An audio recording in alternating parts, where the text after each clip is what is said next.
Now we're gonna talk about planned obsolescence in the builders sector and building materials, but as long in the USA there are levels of monopoly and planned obsolescence on materials that are already an unbelievable unmatched world record, and so already very clear in their own nature, that doesn't need to be showed. In this chapter we're gonna talk on a higher level, so that it will include all the subcategories of all types of scam.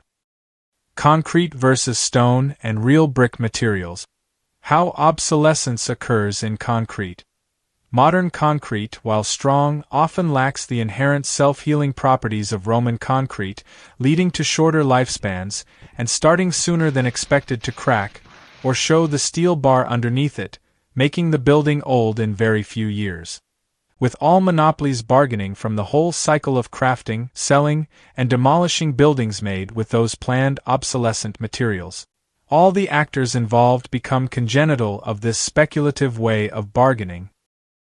And so even the designers as the architects operate to craft weird, ugly, speculative buildings, so either with their presence they drop down the sane aesthetics of the area, encouraging to build other buildings with the same speculative methods and design.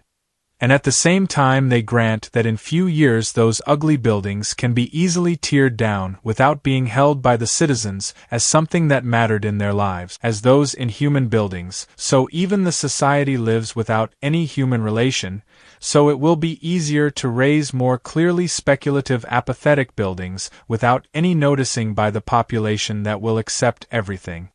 Apathetic and speculative buildings made with speculative materials as cement and hollow bricks makes an apathetic society.